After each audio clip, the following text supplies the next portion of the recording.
रात के यही कोई 9:30 बज रहे थे, लेकिन अक्षरा जिस रास्ते पर चल रही थी वो बिल्कुल सुनसान था। बीच बीच में कुत्ते के भौंकने की आवाज आ रही थी। वो कभी मोबाइल के मैप की ओर देखती तो कभी अपने हाथ में पकड़े विजिटिंग कार्ड के पते की ओर। आखिर कहाँ है ये घर? पिछले आधे घंटे से मैं परेशान हूँ, ये पता मिल ही नहीं रहा है, और न ही यहाँ आसपास कोई आदमी दिख रहा है जिससे मैं इस पते के बारे में पूछ सकूं। अक्षरा के चेहरे पर परेशानी साफ देखी जा सकती थी। तभी उसके मोबाइल की घंटी बजी। उसने कॉल करने वाले का नाम देखा तो वो नहीं दिख रहा था। वो कॉल एक अननोन नंबर से था। उसने फोन उठाया तो दूसरी ओर से आवाज आई। हेलो अक्षरा। कौन? अरे मैं चांद कुमार। ओह सॉरी सर, आपका ये नंबर सेव नहीं है ना? सर मैंने आपके उस नंबर पर बहुत ट्राई किया लेकिन वो स्विच ऑफ आ रहा था। सर मैं बहुत परेशान हो गई हूँ।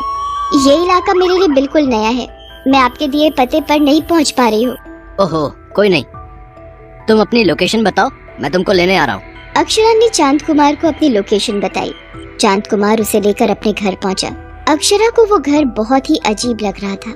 उसे ये भी लग रहा था चांद कुमार जैसा बड़ा डायरेक्टर ऐसी थर्ड क्लास जगह पर उसे क्यों बुलाया। सर कुछ अजीब नहीं है ये जगह?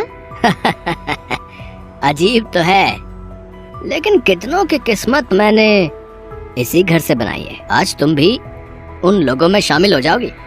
उसके बाद चांद कुमार ने अक्षरा को वहीं सोफे पर बैठने के लिए कहा और खुद किचन में गए और वहाँ से पीने के लिए कोल्ड ड्रिंक्स और खाने का स्नैक्स लेकर उसके पास आए। अरे सर आपने क्यों तकलीफ की? इसमें तकलीफ की क्या बात है, वैसे भी आज यहाँ का नौकर छुट्टी पर है तो ये सब तो मुझे ही करना होगा। वैसे आई लव डूइंग दिस। मुझे तुम्हारे जैसे खूबसूरत मेहमानों का स्वागत करना बहुत पसंद है। ऐसा बोलते हुए चांद कुमार ने अक्षरा को अजीब नजरों से देखा और उसे पीने को ड्रिंक्स दिए। अक्षरा कोल्ड ड्रिंक पीते और स्नैक्स खाते हुए बोली कि सर आपकी फिल्म कब शुरू होगी? I mean, आपने जिस प्रोजेक्ट के लिए उस दिन कहा था, और मेरा ऑडिशन कब होगा? आज ही होगा ना? तुम सवाल बहुत करती हो और मुझे ज्यादा सवाल करने वाले पसंद नहीं है। Sorry sir. फिक्र मत करो, मेरे असिस्टेंट थोड़ी देर में पहुंचने वाले हैं। लेकिन चांद कुमार से बातें करते हुए अब अक्षरा की आंखें बोझिल हो रही थी। थोड़ी देर बाद वो बेहोश हो गई। अक्षरा को बेहोश देखकर चांद कुमार खिलखिलाकर हंस पड़ा। आज से तू भी बन गई मेरी हीरोइन, तू भी हो ही जाएगी फेमस। चांद कुमार नाम है हमारा, हमने डूबतों की किस्मत को संवारा।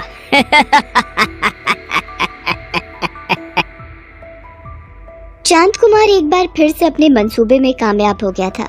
कुछ दिनों पहले की बात है। चिलचिलाती गर्मियों के दिन थे। ऐसा लगता था कि सूरज सब कुछ जला देगा। इतनी तेज गर्मी के कारण सड़क पर लोग भी कम ही दिखाई देते। शरीर को झुलसा देने वाली उस तेज गर्मी में भी अक्षरा पैदल ही तेज कदमों से चली जा रही थी। वो बार बार अपनी घड़ी की ओर देख रही थी और मन ही मन खुद से बातें कर रही थी। मैं तो बहुत लेट हो गई हूँ।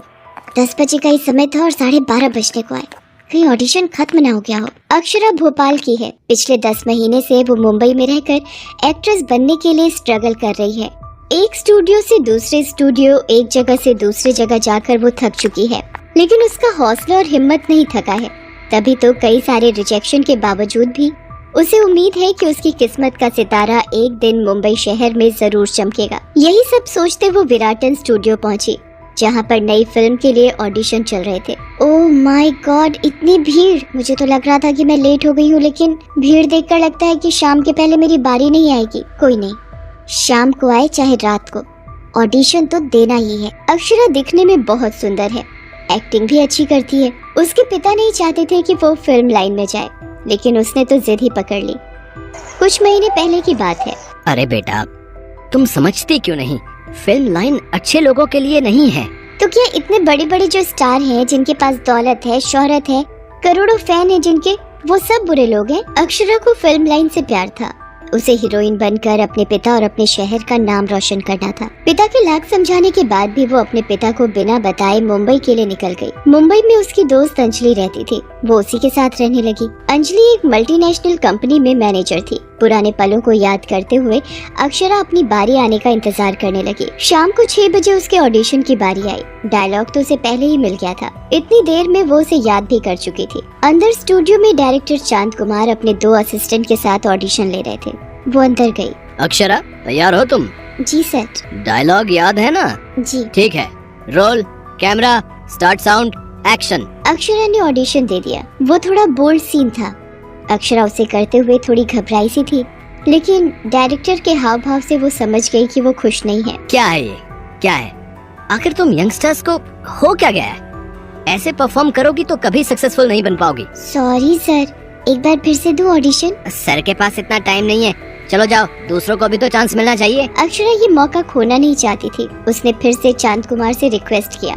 उसके बार बार की रिक्वेस्ट से चांद कुमार पिघल गया। वो उसके पास आया और बोला, देखो अक्षरा, तुम बहुत ही सुंदर हो देखने में, डायलॉग डिलीवरी भी ठीक है, लेकिन इमोशन नहीं आ रहे हैं। और तुम्हें तो पता है ना कि बिना इमोशन के सब जीरो है। एक मौका और दे दीजिए ना। शायद मैं नर्वस हो गई थी इसलिए 100% नहीं दे पाई। देखो, ऐसा है कि सुबह से शाम तक ऑडिशन ले लेकर मैं थक गया हूँ, इसलिए एक काम करो, तुम कल आ जाओ, लेकिन कल यहाँ नहीं आना है। उसके बाद चांद कुमार ने अपनी जेब से कार्ड निकाला और उसे देते हुए कहा, कल इस पते पर तुम आ जाओ। सब ठीक रहा तो मेरे अगले प्रोजेक्ट की हीरोइन तुम ही होगी। अक्षरा को चांद कुमार की असलियत के बारे में पता नहीं था। उसने ना जाने कितनी लड़कियों का जीवन फिल्मों में काम दिलाने के नाम पर बर्बाद किया था। वो फिल्में तो बनाता था, लेकिन वो फिल्में सभ्य समाज के देखने लायक नहीं थी।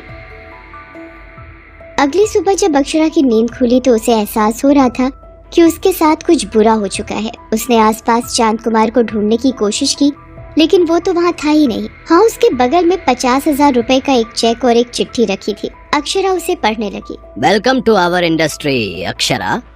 हमारी इंडस्ट्री को गंदा कहा जाता है, लेकिन सच कहूँ तो इससे साफ तो कोई इंडस्ट्री है ही नहीं।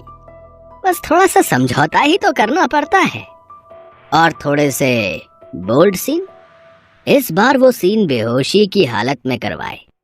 आशा है अगली फिल्म में तुम होश में वो सीन करोगी। अक्षरा, एक बात और, ये जो घर है वो सिर्फ एक दिन के लिए मैंने किराए पर लिया था।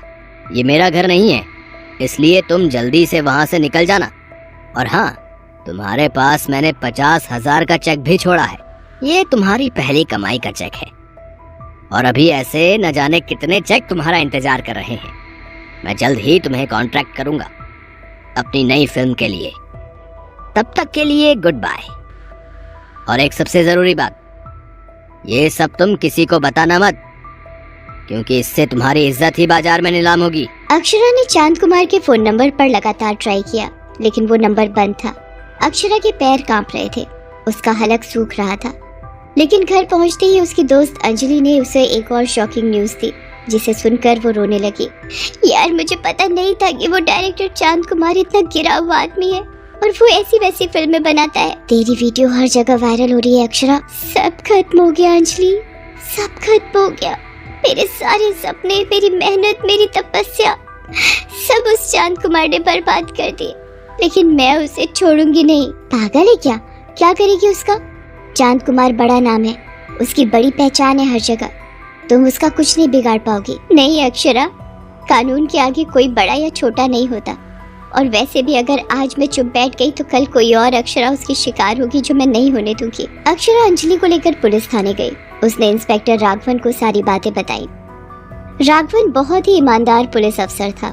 उसने अपने सीनियर से ये बात बताई और उनसे परमिशन लेकर उसकी गिरफ्तारी का वारंट निकलवा दिया।